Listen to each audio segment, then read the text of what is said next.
Okay, folks, last Tuesday, we had the opportunity to hear, about the collective bargaining. We started the conversation rolling there, and we got some useful information. But now is over the next couple of weeks, we're going to be in decision mode in terms of process and, some of the other considerations. And, I thought it would be valuable to schedule a time after we heard the initial to at least have a preliminary discussion on this among ourselves. And just to make sure everybody's included, if it's okay, maybe we go around the table and, just, get some thoughts and opinions about where we are and, where we could go or, but once again, this is going to be a very important discussion going forward. Jennifer, would you like to kick things off?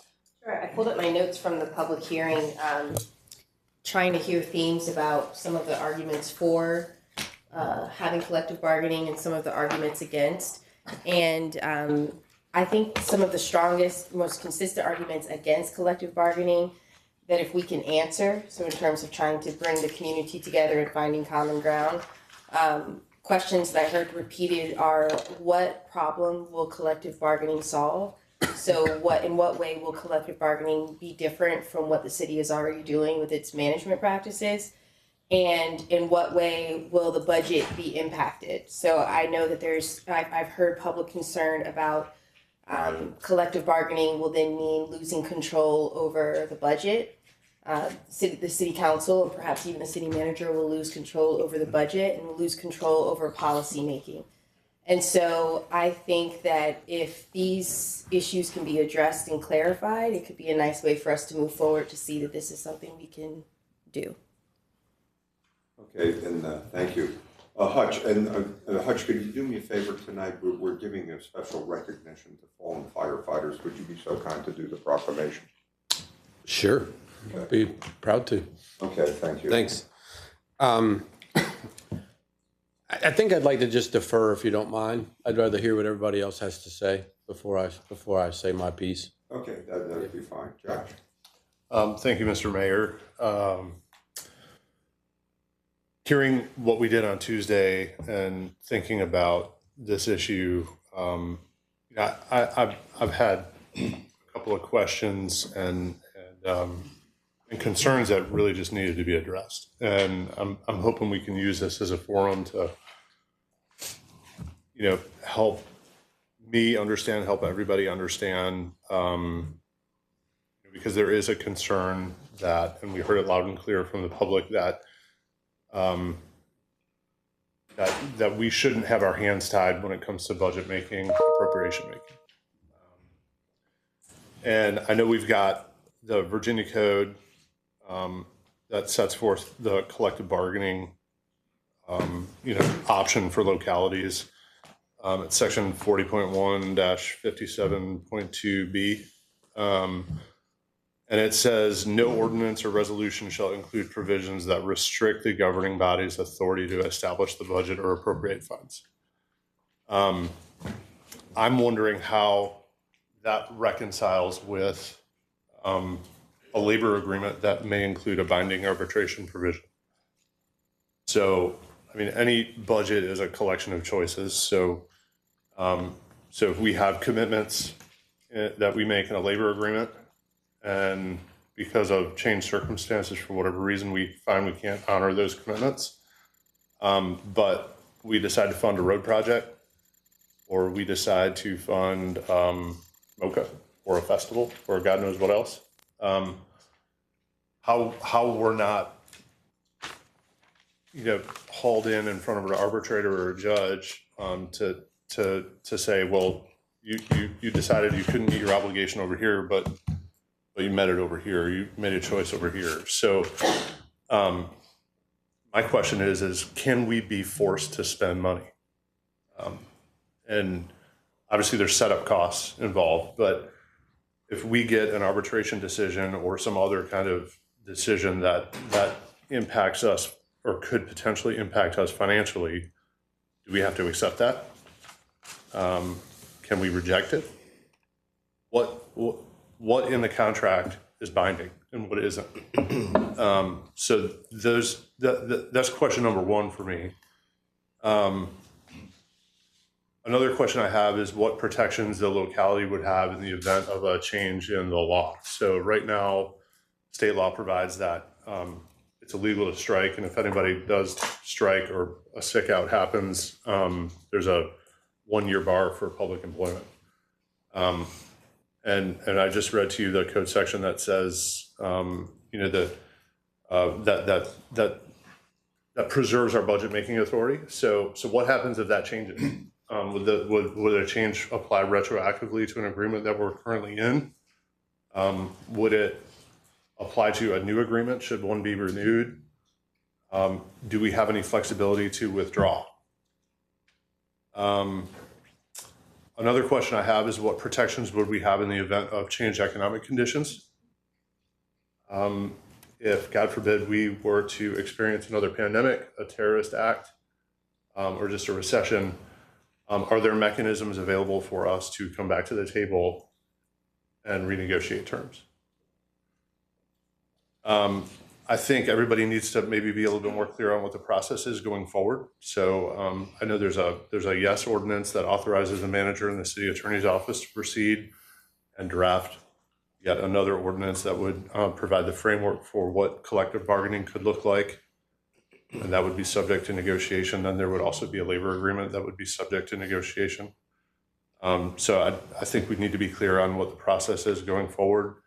And I want to make sure that the estimates that we've been provided on in terms of setup costs are accurate. I think I recall them being somewhere shy of $900,000 annually.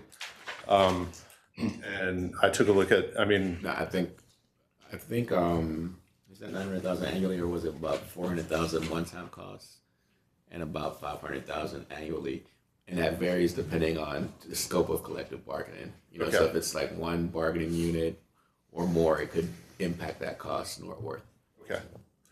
So I just want to be clear on that because I've heard people talk, there are a lot of numbers being thrown out there, but those are my concerns. And I'm sorry to take up so much airspace, but this is an important issue. And us as a governing body, we're a board of directors of a $2.5 billion public corporation. And I think it's our job to maintain flexibility to the greatest extent possible. There are obviously fiscal impacts and financial considerations, but there's also, on the other hand, there's the workplace conditions, the quality of working life aspects of what we're hearing from the workforce in terms of why they desire this. There's the policies and procedures, there's the rules of the road, there's the just the certainty of knowing that there would be a neutral arbiter to reconcile disputes in the event of an impasse. So, those are my questions, and I would hope that if we can have those questions answered, that they be circulated among the body, so that we can all be benefited from the answers, and then have those answers available to the public also. Okay, Sabrina. I remember being a new council person coming on city council and sitting down and talking with staff in the very, very beginning about collective bargaining and what that could mean for the staff, and then the cost associated with it. I remember having those earlier conversations on the onset. I also remember talking with public safety members, staff, about their concern and concerns throughout the city in terms of pay. And we certainly do and have had issues when it relates to compression. And a lot of those issues stem back to not providing the increase as it relates to cost of living raises and other raises on a consistent basis, which, as we know, creates compression, it creates issues. And so I noticed that when I came and became a member of council. And so we certainly have done some things to address those past issues. But I do think in moving forward, there is certainly more that we can do. I think from hosting the series, or excuse me, the community meeting that I hosted, I wrote down 3 things, and they were pretty much summarized some of my thoughts about collective bargaining.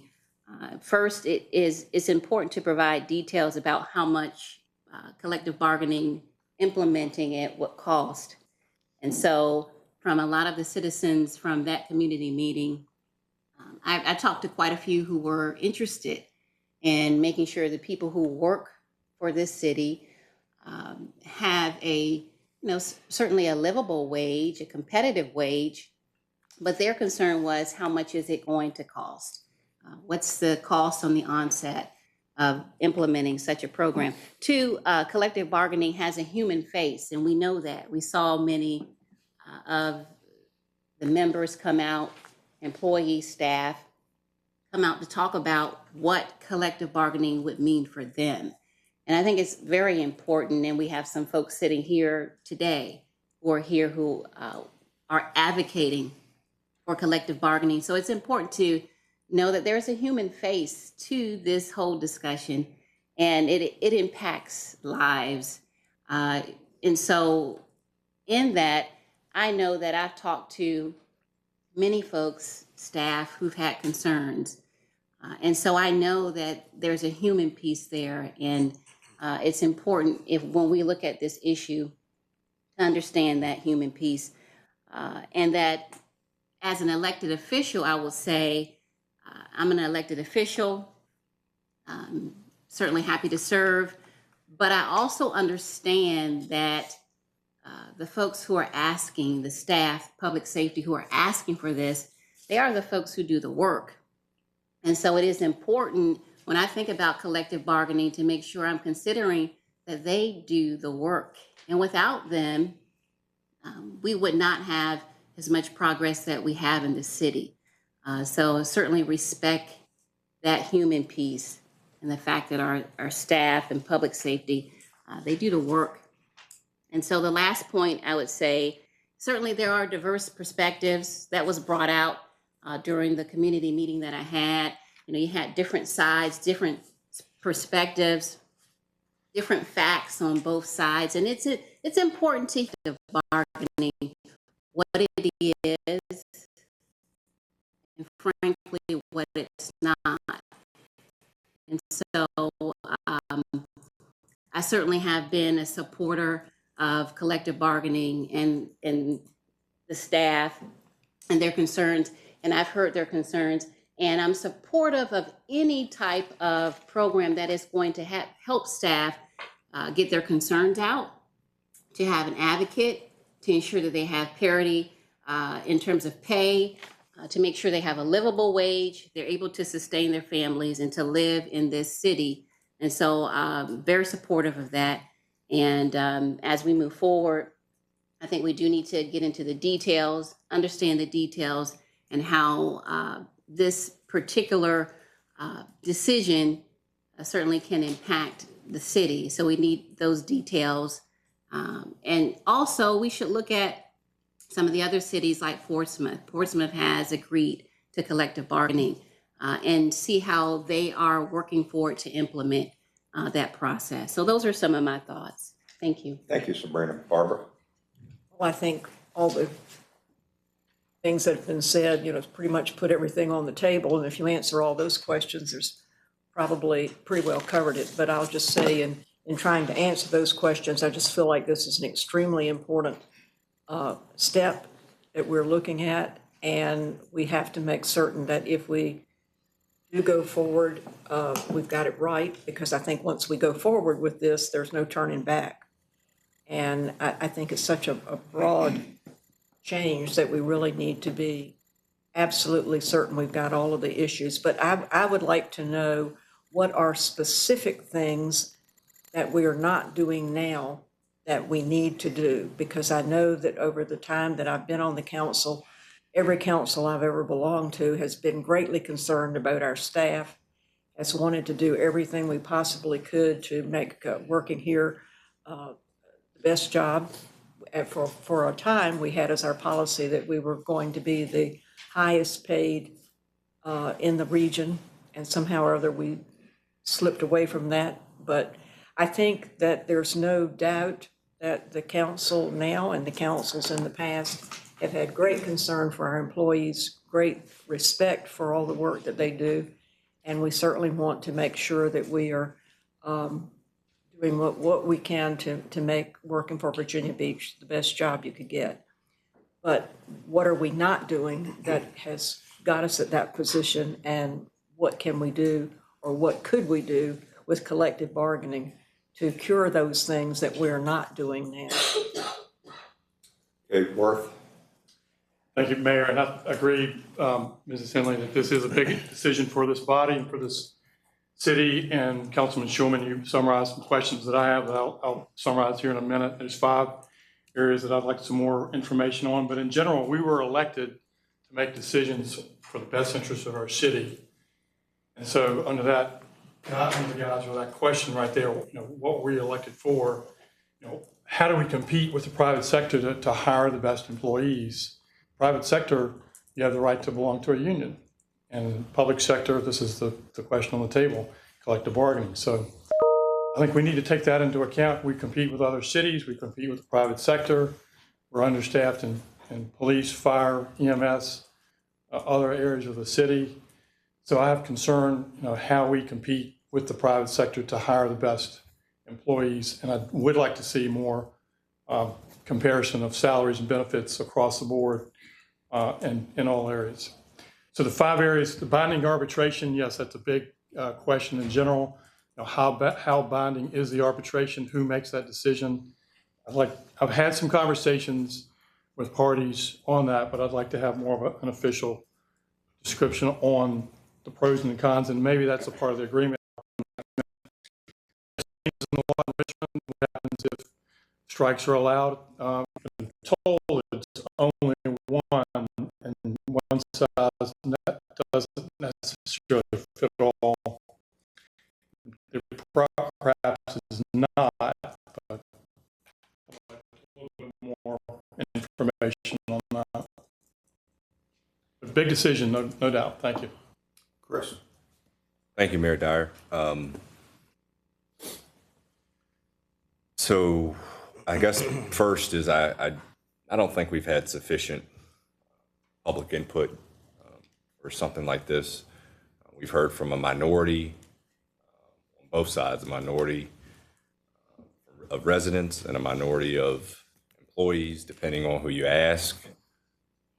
You'll talk to employees that support collective bargaining. If you dig a little deeper in that conversation, you may find that the reason they support or don't support collective bargaining goes back down to employee pay, compensation, safety. If you go a little further and ask questions, you just find that they want to be able to take care of their family, these employees.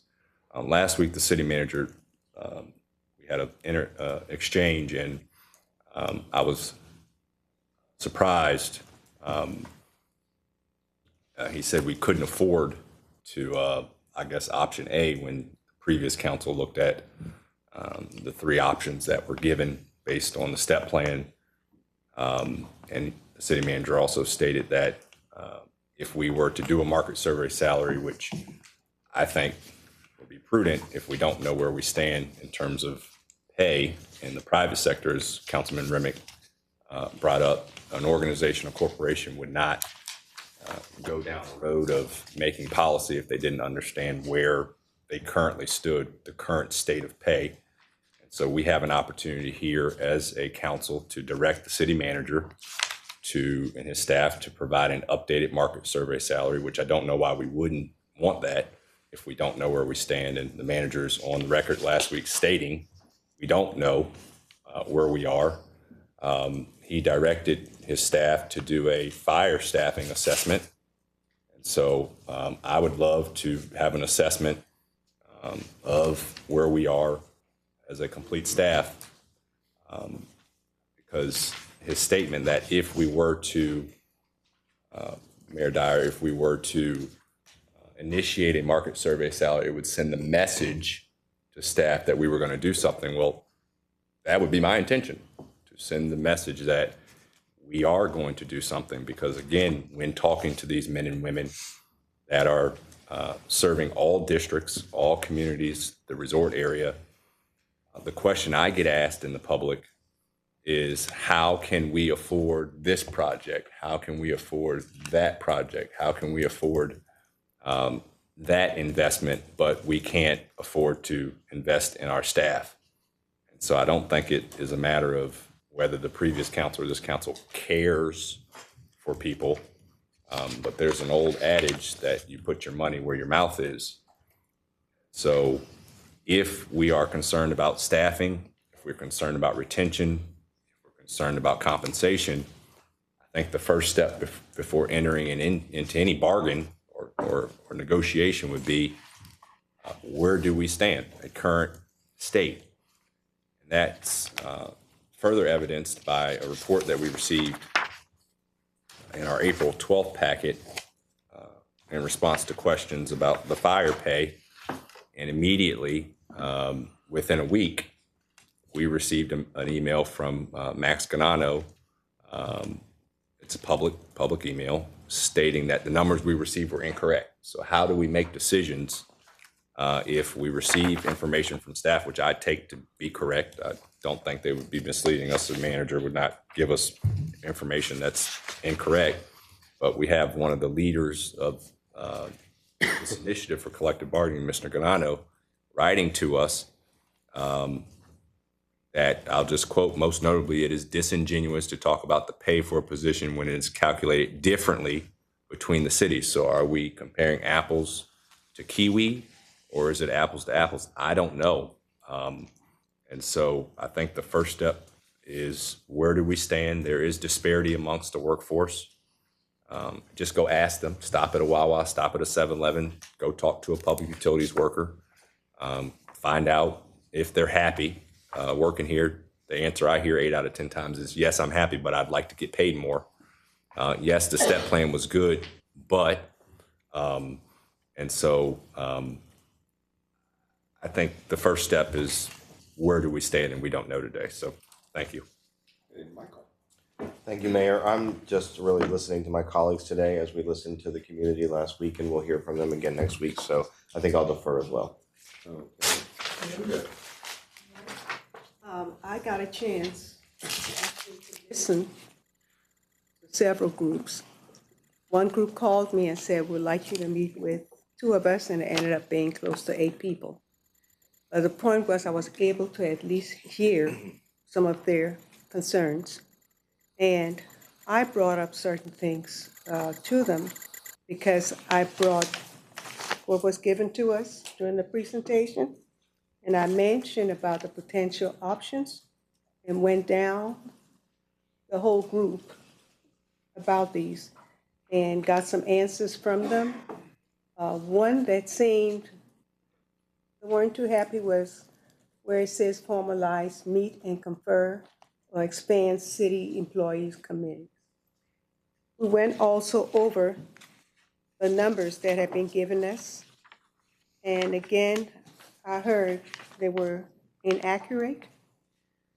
I know there are so many cities, there only are a few that have moved forward, but there's good in what they're mentioning about the pay.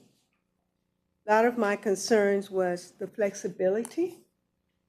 If we had, similar to what Councilman Shulman mentioned, if we had a pandemic and there's a demand from that union that we would continue to pay everybody X and Y, and we don't have it, do we end up in a situation like I heard from our city manager about having to lay off people where he was before?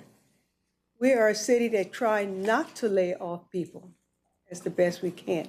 So what I'm asking are we're going to have in place, policies, procedures, and I wrote this word, a safety net. It is very important that we have some protection because we have a AAA bond rating. Is that going to impact that in any form? We need to know those questions.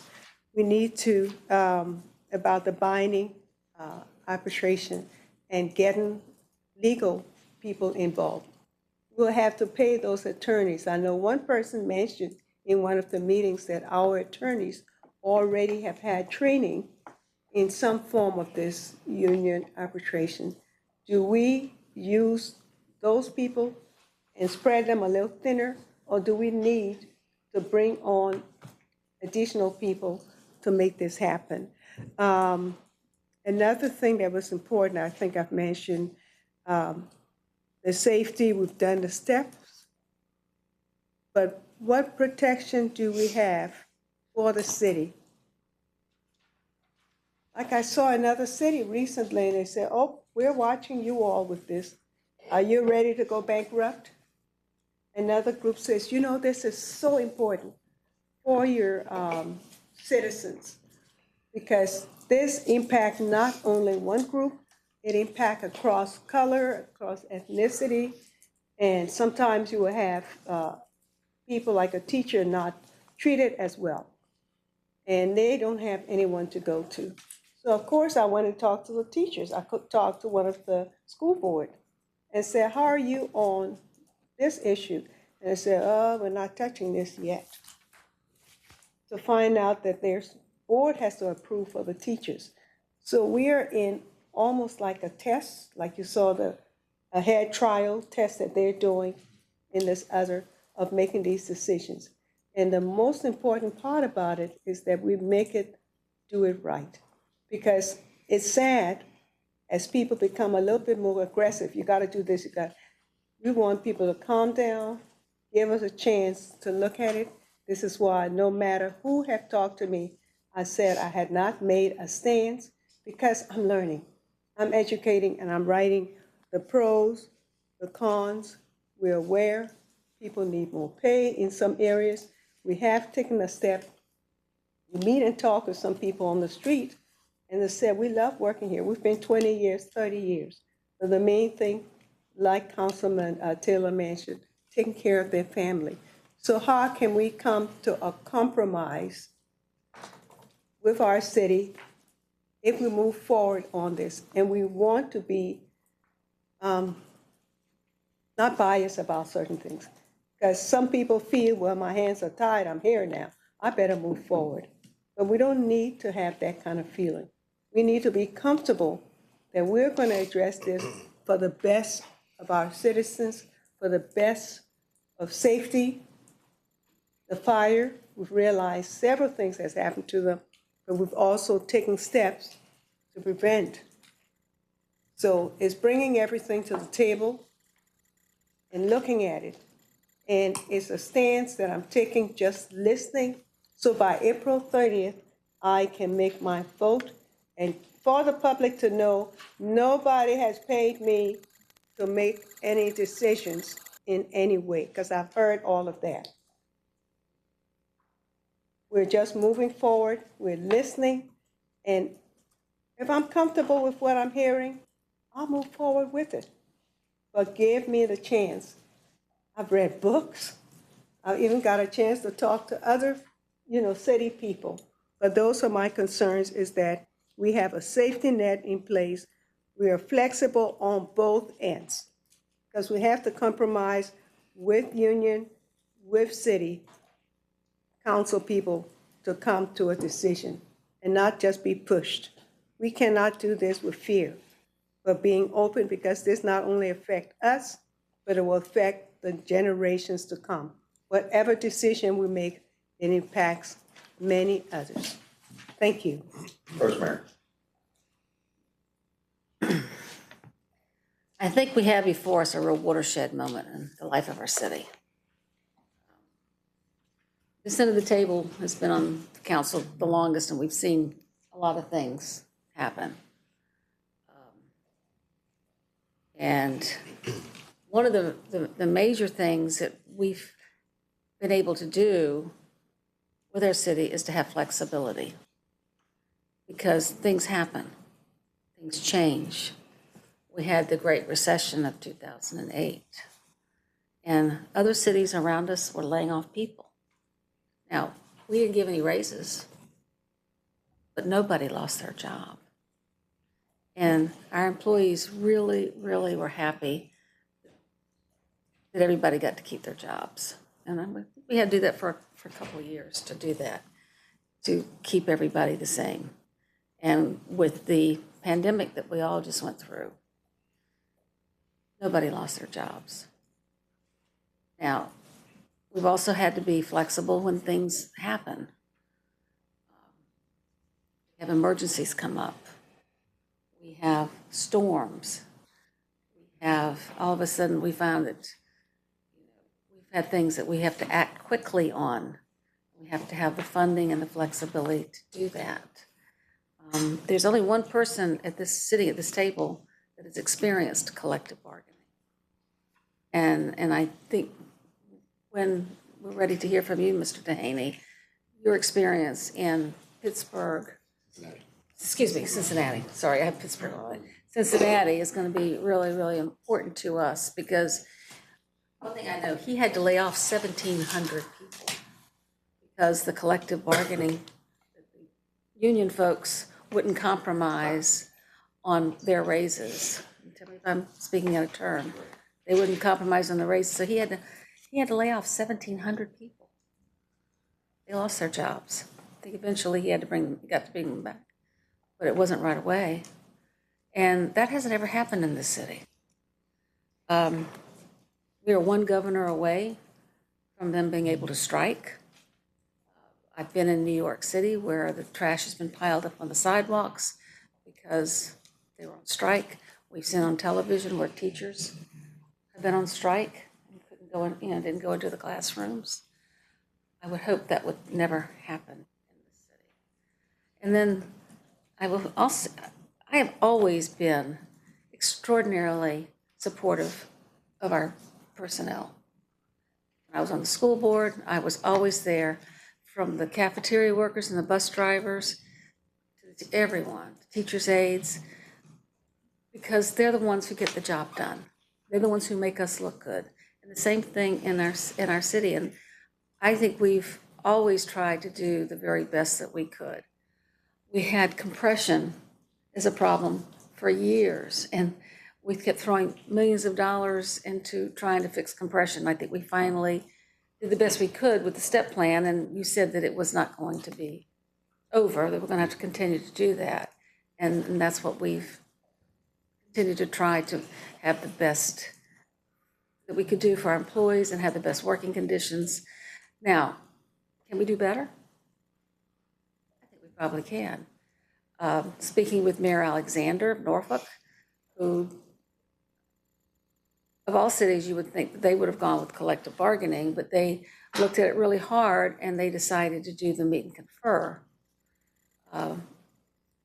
Talking to him in one conversation, he told me 3 times that collective bargaining could bankrupt us.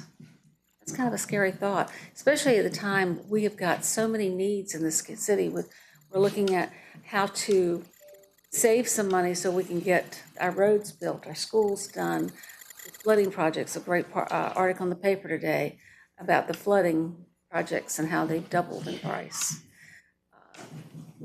And then we know we just got the Parks and Rec bill of how far behind we are. We have so many needs, and I'm concerned that we're going to go so far that we can't bring it back in. I'd rather see us take baby steps and try to see, well, let's try the meet and confer and see how that works, and then analyze it, and then see maybe if it's not where we want it to be, then maybe, and we might get good results from it and think, okay, well, maybe we can go to the next step. But also worry about all the employees who are not going to be in these collective bargaining units. How are they going to feel? I know there's a lot of times that if they're not public safety or they're not one of the select groups, that they sort of feel left out. And I'm sure Manager Dehaney has seen that. And we do this, I think they're going to feel even more left out of the picture. So it's at some point. But I also used to say to all the folks, and a lot of my folks that are sitting over there, that when you get promoted to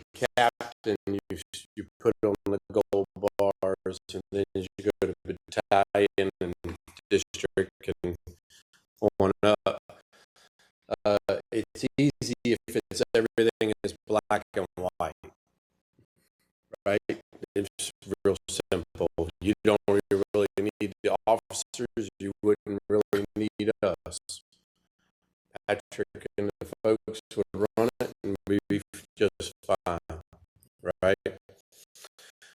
But as you move up, the water gets murkier and the yes and no's become cloudier until you get up to the chief level and you're really swimming in the dark, and us is even less than that. So that's what we're trying to do here. I understand this is scary to some people. I'm sorry about that. I just would like to say it's troublesome to me when I hear scare tactics as far as why not to do it instead of using empirical data.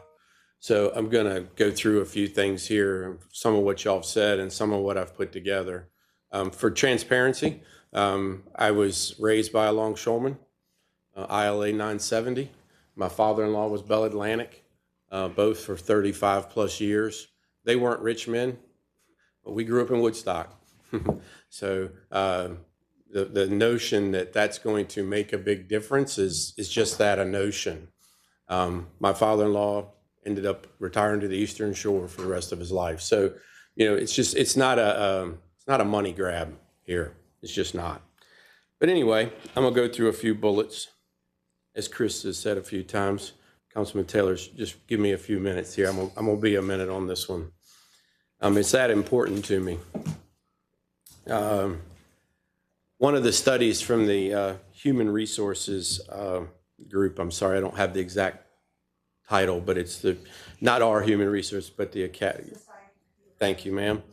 A retention of just 3%, if we increased our retention of 3%, would be a $1 million roughly save to our hiring each year. So that right there would cover any cost that we would incur. I thought that was an important number. We had 622 employees in 2022 leave. So if we just took 20 or 30 of them, that would be, and you did the whole hiring process, you'd be somewhere around $4.5 million that we would be talking about saving in addition to. So these are real numbers. These are not manufactured. And as Stacy is sitting over there, I'm a firefighter now. I'm not giving you empirical to the dime numbers, all right? So these are just giving us close. One of the things that I know rubbed some of us a little wrong the other night during the open mic or the discussion was when somebody referred to the folks that were the union leaders as union bosses. I thought that was a little disingenuous, but I actually don't see a problem with it. That's what they are. They're the boss of the union, just like I was the boss of the fire department. You know what I mean? It's not a bad thing. Sometimes it was meant for a negative connotation, but I didn't really think it was. But anyway, they were talking about salaries, and they inflated extreme inflation of what the about salaries, and they inflated. It's all right. Imitation is the greatest form. Hey, that's for me. That's good. I didn't know I sounded like that. Okay. You messed me up, ma'am. Okay, so here we go. I'll pick it up. 1, 2, 3. I have to do this all the time when I was shooting the videos for the fire department, right? The bloopers were hilarious. Anyway, the salaries. When we talk about salaries for these union bosses, union presidents, they're built on what the union membership is. Captain Ganano in the fire department, Union President Ganano's salary from the union is pittance compared to what was quoted. And they will never go any higher because their union will not be in the 100,000. So to compare them to the auto workers and the other is just garbage. That's not what we should be doing. They won't be anywhere near that. Max's, Lucky's, Kathleen's, they all spoke, right? It will not happen. Also, a couple of other things that I think should be mentioned is, that I can speak for the IFF.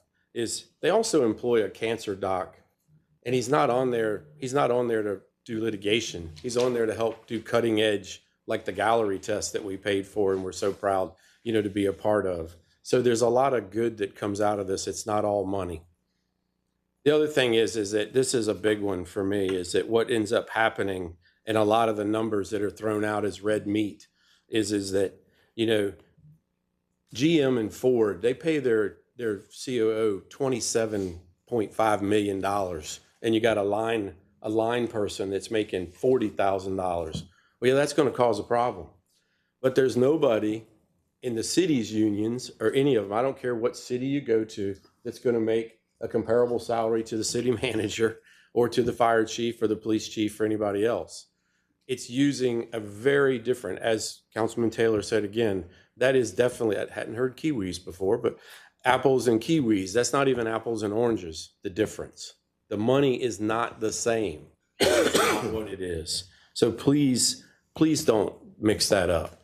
And as well, the unions here are completely voluntary. They are not mandatory. I was a member of 2 unions. I was Local 970 and a firefighter at the same time. There is a difference between the two, between a private and public union. Very, very different. They're not the same. But now to speak for a second about the locals, the longshoremen, ILA 970, ILA 1248, ILA 1970. That's 3 of your main. And then you have your I'm drawing a blank, your Teamsters, right? That's who makes up your port.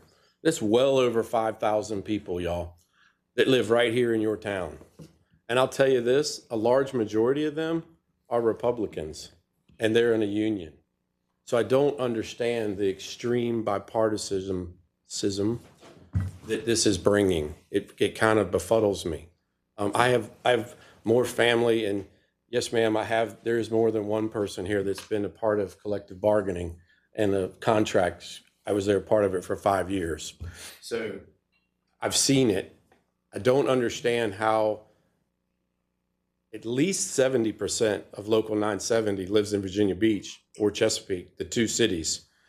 And I'd say an overwhelming majority, because a lot of them are my family and friends, are Republicans. So I'm just a little befuddled that this is such a bipartisan stigmatism on this. I don't understand it. But anyway, salaries, as Mr. Taylor was talking about doing a salary survey, I can't give you the numbers that we were quoted last time as compared to this time.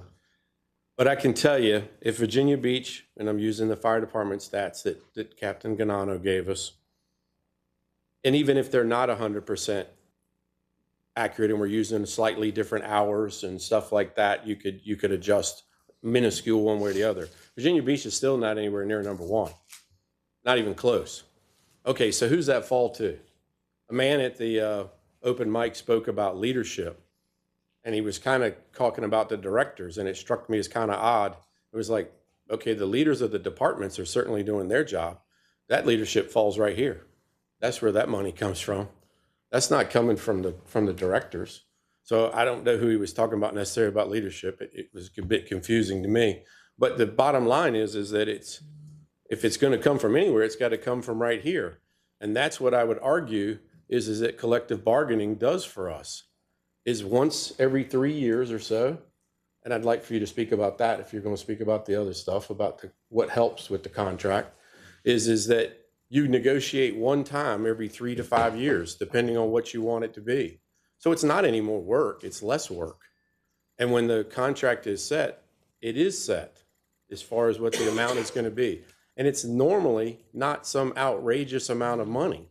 We've talked about the step plan and what we've done and everything and how it was $30 million one time. That's because we were behind. That's why that had to be made up, not because we were on path. If we were on task, what did we have last year at the oceanfront, y'all? $1.4 billion come in, and our city is not number 1 for pay, from the account clerk to the city manager. It's not just public safety. It's everybody should be at that level. It bothers me to my core. It always has. And I can speak to each individually of you about stories to tell you why I feel this way. It's just downright wrong. But I can guarantee you, if your public safety salaries are not at the number one, the rest of your city's not even close, buddy. It's just not. So anyway, what I would like for you to hear is that I've used it many times now, is that the sausage starts getting made down here and it comes out down there, or vice versa. I don't mean that disparagingly, whichever way we're doing it. But you know what I'm saying, down the table. Yes, sir. Yes, sir. Thank you for that. So, but my point is that what ends up happening is when it ends up down here, roads, parks, tourist stuff ends up taking the place of our city employees.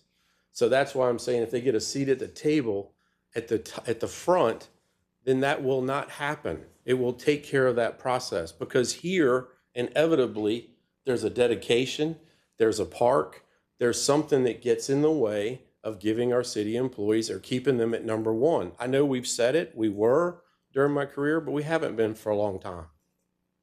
So I think that's why you would look at collective bargaining as being a process. I just said that.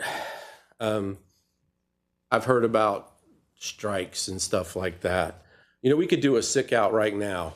Max could call 10 folks who could call 10 folks. It could happen any day. They could do a sick out tomorrow and cripple our department. Has it ever happened? Nope, not in my 35 years. Never happened. Has it happened in other cities? Don't know, don't care, because it hasn't happened in our city. And this is a city that I'm worried about. And I have faith in the employees. My son would take a bullet as opposed to calling out sick and having something happen in who's over off of, who's by Virginia Beach General Hospital, whose district? Worth. He would no longer call out sick and have something happen to your wife or your child or have something happen to your house. It's not in their nature to do that, y'all. It's just wrong to even insinuate that in our city. In my opinion, it's just disrespectful. Binding arbitration only means the manager recommends the contract that the agents have come to. The decision still lies here. If we say no to what they bring forward, then they go back to the table. And if it can't be done, then it's brought in with an arbitrator. So that's what we're talking about happening here. It's not taking our power away. It's just getting the employees at the front of the table instead of at the end. I already talked about the 3-year. Oh, the task force that you put together, right? That was y'all's task force. I wasn't here yet. Wonderful group. 5 of them spoke in favor of it. One of them was your deputy city manager that was part of the security detail with Frankie, as far as being the people that protected you. And he spoke eloquently of why he supported it. Your retired beloved police chief, oops, sorry, Jim called him a fire chief, but is that he spoke in favor of it. Your 3 union presidents, or your 2 union presidents, and then your teachers association spoke in favor of it. We had a rabbi and an interfaith speak in favor of it. I mean, what else do you need to hear as far as from the citizens? I don't need to hear anything else, personally. I'm almost done. You talked about your market salary.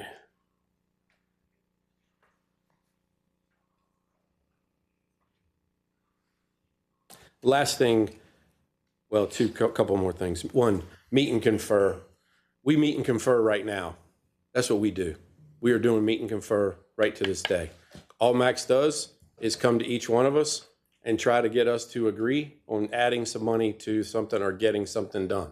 All that would change is we would be able to go, nope, talk to Patrick.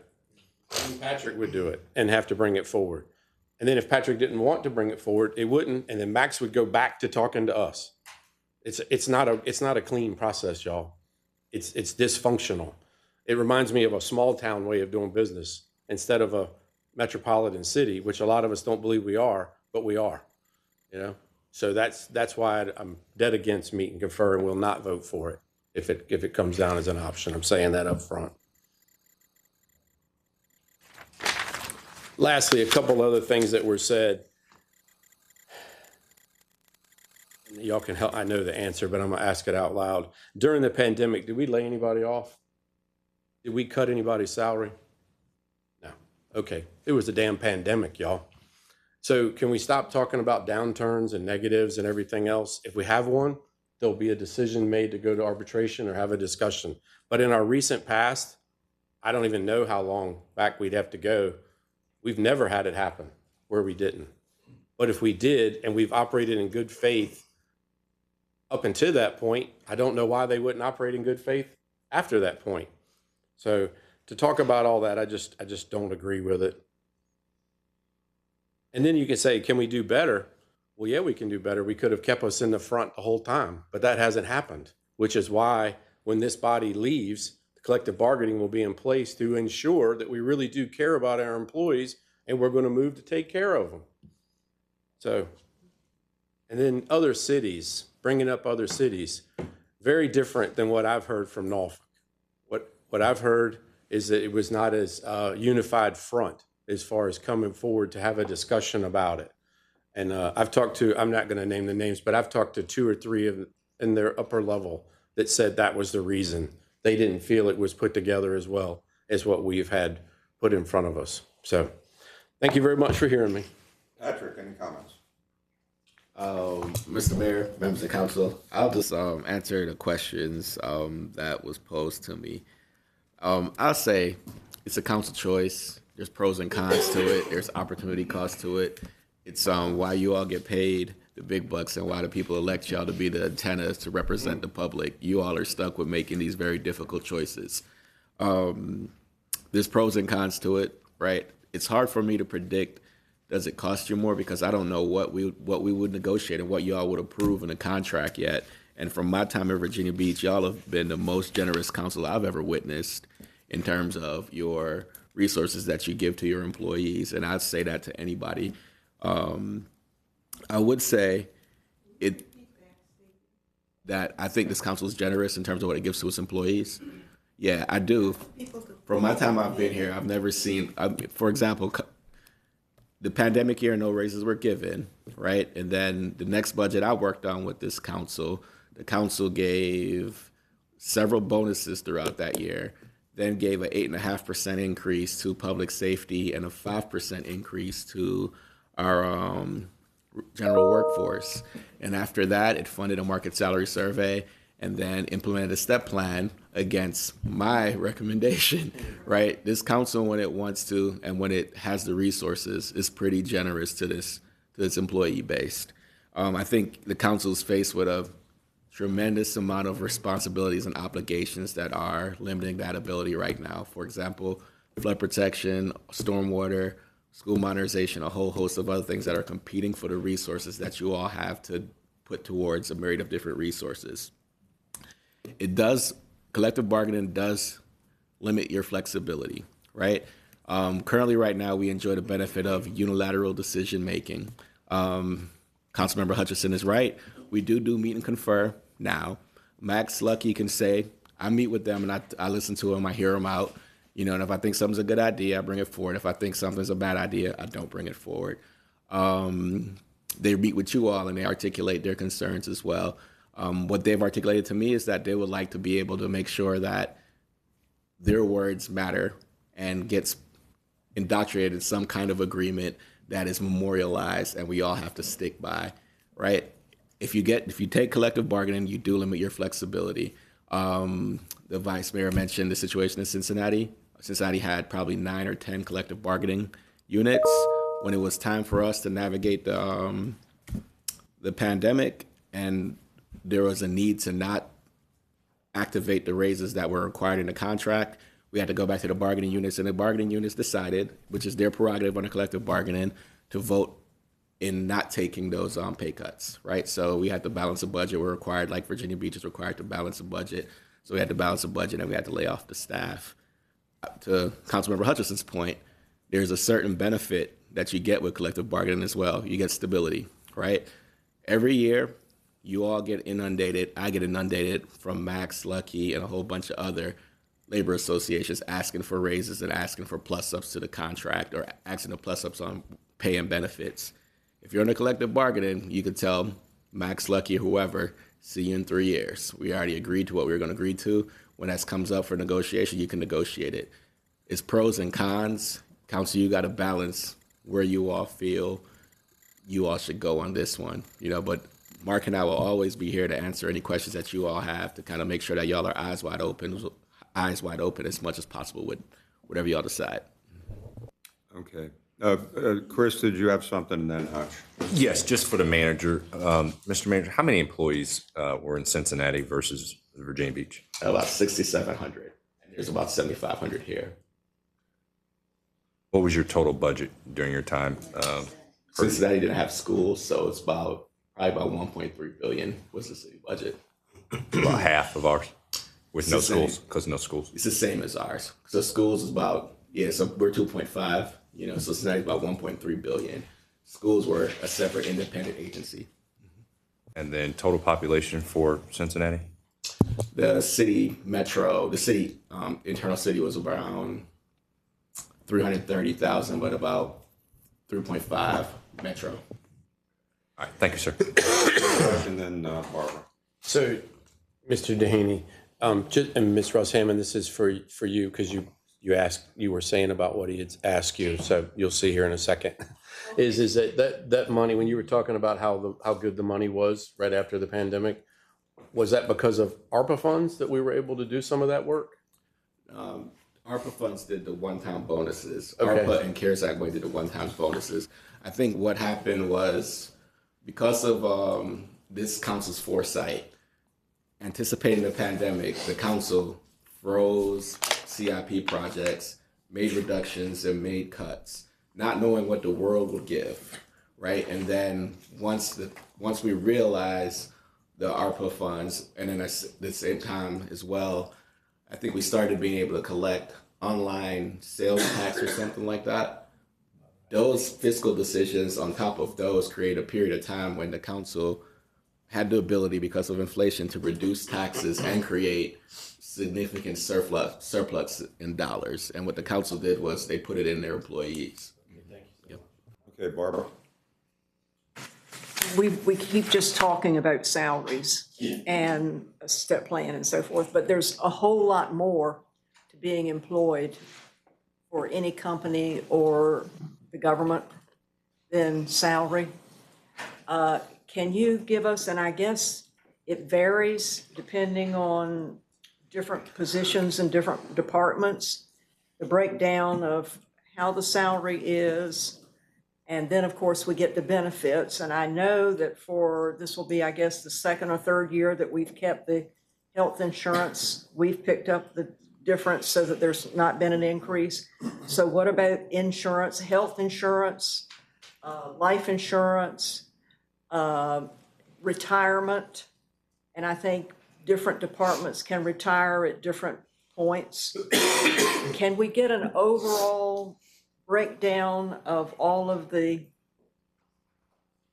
benefits with the job, so that we're not just talking about salaries and just a simple looking at what does this city pay, but there's other things as well that I think are really important.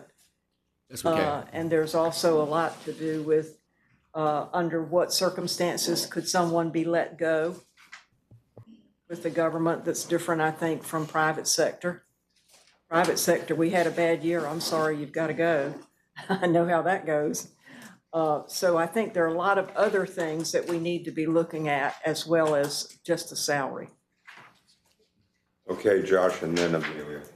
Thank you, Mr. Mayor. And I wrote something down as we were talking around the table, and Mr. Manager, while you were speaking, we're kind of honed in on wages and benefits. And to Councilwoman Henley's point, and frankly, it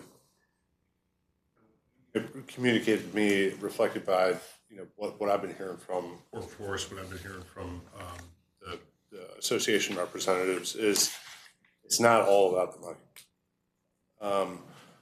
It's about, and I've had anecdotes, recounted to me about individualized situations where where there's a policy interpretation that might go one way for one person and another way for another person. Where there are situations, that involve opportunities that may arise in terms of transfers that may go to somebody else. And so what I think I've heard from folks who have spoken to me about this issue is, sure, I mean, it's about wages and benefits, but it's less about the dollars and cents as it is about just taking care of the people.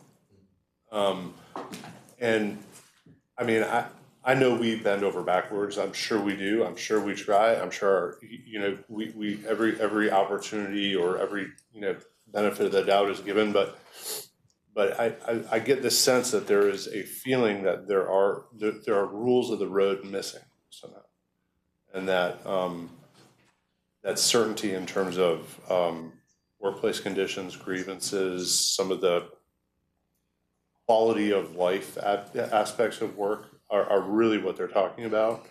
And I just want to kind of put that out there because I know we're really focused on, and as we should be focused on, that's our greatest responsibility is approving a budget and being good stewards of the taxpayer money. But I think there's more to it than just that.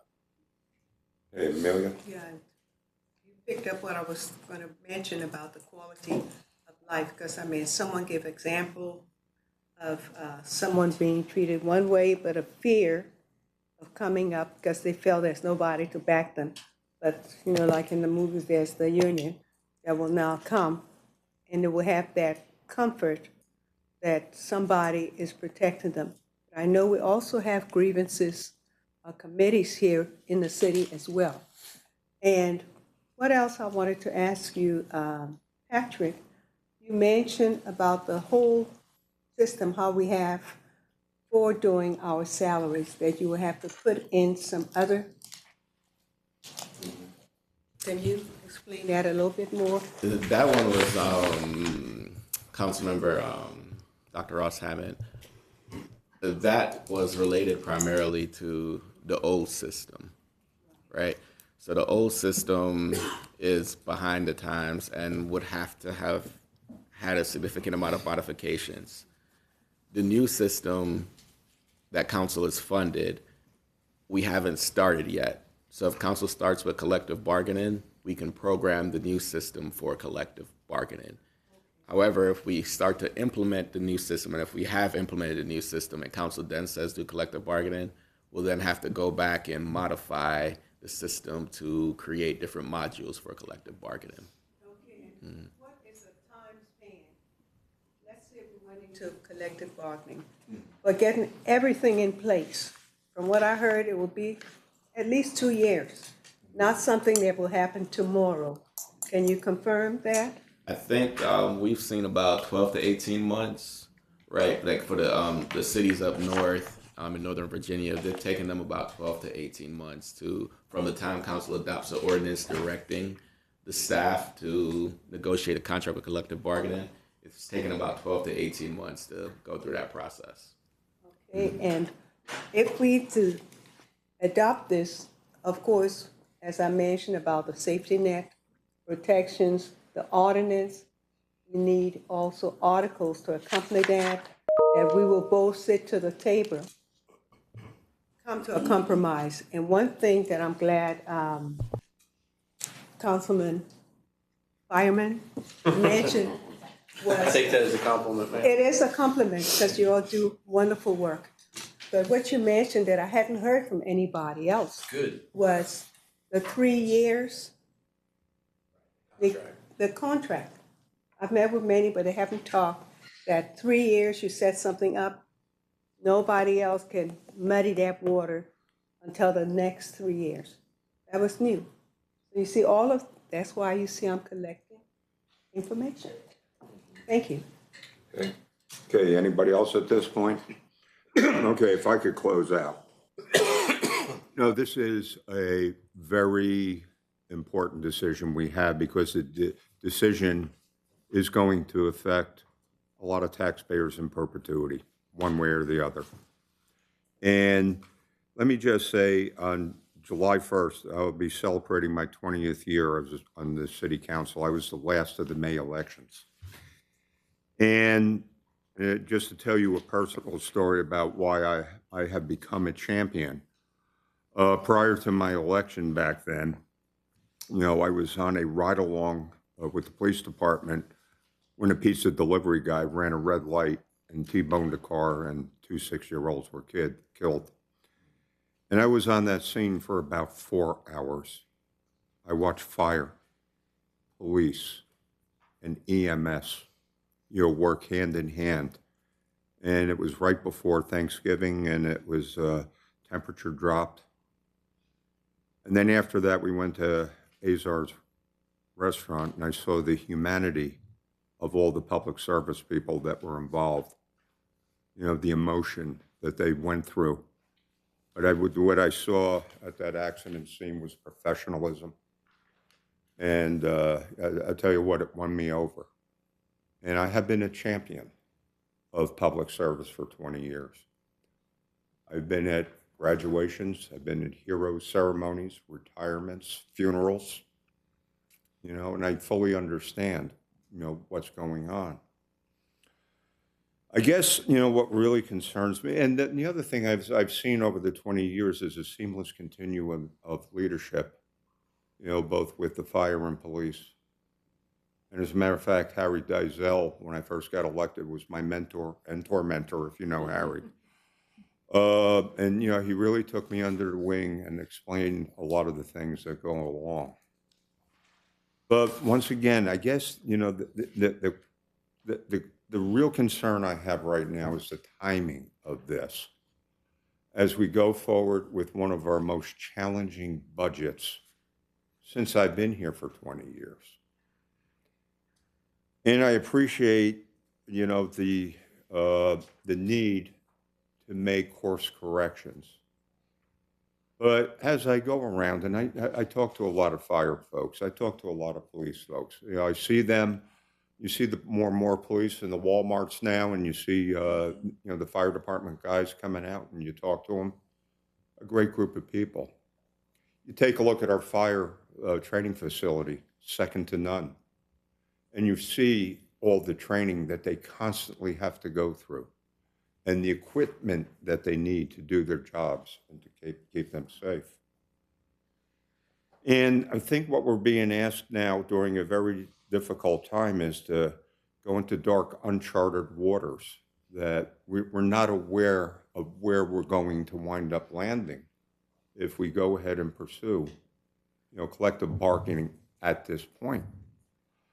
And, because once again, you talk to other cities, and I can tell you I had a meeting with all the mayors, 757, locally, and they have grave concerns about implementing collective bargaining for a number of reasons.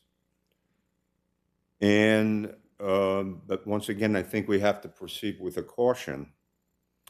And, the thing is, a lot of thing, and, Hutch brought up the partisanship. A lot of, believe it or not, it was Governor Doug Wilder was the one that actually closed the door on, public engagement years ago. And actually, believe it or not, President Franklin Delano Roosevelt had concern about public unions. Coming from New Jersey, they have a lot of public unions up there. And, really created a really hard fiscal time and challenges. But the thing is, we don't know where this is going to wind up bringing us. And, the thing is, can we at least get it fixed for now? We appreciate the programs. We value all the things. If we were to say that maybe, collective bargaining is not appropriate now, I think what can we actually accomplish? And what Kenny Alexander told me, and and Hutch, I respect your skepticism on meet and confer, but Kenny talked about enhanced meet and confer, which mean more formalized meetings, not the informal meetings, and that he would get back to the council and tell folks what we're trying to do. And the point is, though, if we can, at least for a couple of years, you know, try the meet and confer to see if it works, and rather put money into, you know, payroll systems and also hiring personnel, you know, maybe we can use that money to take a look at the, you know, the personnel shortage that Chief Pravitz talked about. And the other thing, you know, somebody mentioned that, you know, Portsmouth, you know, give it a little time to see how they do. What can we learn from their best practices and what's going forward? And the thing is, I think no matter what, on the 30th, that we somehow walk away with a win-win. You know, this doesn't have to be, you know, a divisive issue if we get our, you know, collegiality and collaboration going and we all understand the moving parts. But, you know, the thing is, at this point, with a budget that has a lot of challenges, to say the least, trying to find a balance, you know, because once again, you know, CIPs are on a different budget schedule than, payroll and personnel. And the thing is, our infrastructure, if you read the front page of the pilot today and talk about that, our flood bond referendum has now doubled. We're going to have to look at schools. When we talk about $991 million in unfunded CIPs. And, you know, I think the biggest challenge that we have as a collective is finding that balance on how do we keep running as a city. And, you know, the thing is, you know, I really think that if we take a real good look and find out the particular problems that are of concern, obviously salaries, but also working conditions and the ideas of every employee in this city feeling valued. And, you know, the thing is, sometimes you got to be careful with collective bargaining that you don't put people into isolated camps that actually wind up competing against each other. We got to try to prevent that. But the thing is, you know, my recommendation is that, you know, let's take the next couple of weeks. We got a public hearing on the budget tomorrow. I'm sure people will talk about that. And then next week, there is another public budget. And even the night of the vote, there will be another public hearing. You know, so the thing is, I think we're going to have the data points that we need to come to a decision. But whatever decision, you know, the thing is, as long as it's in the best interest of those concerned, you know, I tell you what, when you think about recently the ODU, Old Dominion University Quality of Life report that came out, we came out as a top city where 85% of the people in this city were favorable or very favorable. We are one of the best managed. But the thing is, I think Hutch brings up some things. We got some things that we have to address. And I think if we go to enhanced meet and confer, if that's the direction, that's something that we can do to put the wheels in motion to take care of those problems. You know, maybe get into a better, fiscal situation, you know, when inflation starts dying down. And then also learn, you know, from the, I guess it's Fairfax and Portsmouth and some of the other cities that are out there. So, but once again, I appreciate the tenor of the discussion, and it's obviously going to continue, but I think it was and I thank you all for your tenor today. Appreciate it.